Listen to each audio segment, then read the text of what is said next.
Although Lord Enki had now worked together with his stepbrother, Enlil, and the overlords of Sirius, for a very long time here on Earth, he was still an Aryan somewhere deep down in his heart, quite hidden, but still there. He still knew who his mother was. And he understood who the creator of the universe was. He had taught his own creation, humankind, the religion of the mother goddess and the divine feminine away from the Sirian overlords. Was there somewhere in his mind a desire, or maybe some hope that mankind one day would reach the stars while being fully aware of what it meant to be of the fire of the mother goddess, having a divine spirit? Or did he have some other goals in mind for mankind? As it were, Lord Enki decided to abandon those who wouldn't follow him, and leave them to their destiny in the hands of a cold and emotionless oppressor and usurper. Thus, he left his early creation to their destiny. We must ask ourselves, if he was such a compassionate being as he is told to be here on Earth, why would he do that? Old souls trapped with younger souls. In addition, sometime after the departure of the Namlú'u, Enki found about 500,000 Namlú'u souls roaming around here on Earth or in the Earth near space for different reasons. These souls were trapped with Sirian technology and recycled into the system.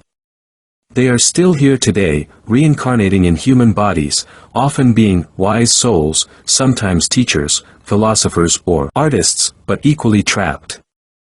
These souls in turn were fragmented and spread out over time like all the rest of the human soul group, but never had the chance to report back to their oversoul once their bodies died, and they were constantly recycled on Earth, lifetime after lifetime with full, or in some instances, almost full, amnesia.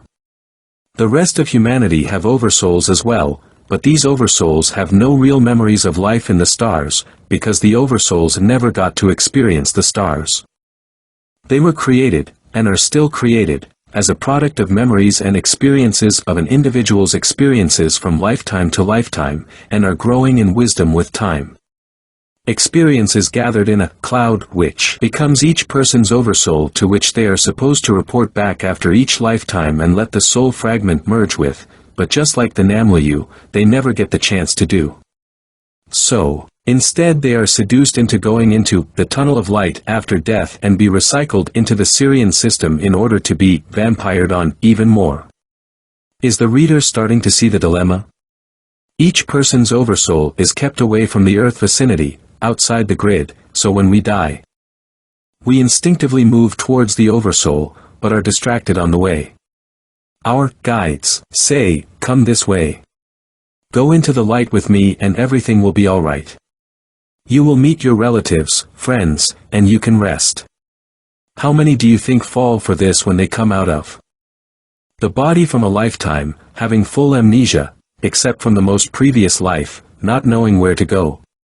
So the difference between young souls, all humanity except about 1 million soul fragments, and the older souls, about 500,000 souls plus X amount of their soul fragments spread out across linear Earth time, is that the younger souls didn't have an oversoul when Enki created them, whether it was the early humans, working in the mines and on the plantations, or Project Elohim and Project Erectus, doesn't matter, they all fall under this umbrella.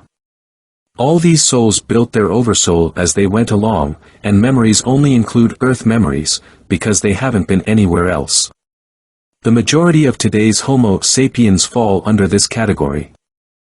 The other category, still with us today, is that of the older souls, who were trapped here by Sirian technology and have oversouls with memories from have traveled the stars in the past. Old and young souls have lived together on this planet since the first human was created by Enki and Ninhursag, also known as Namlú'u.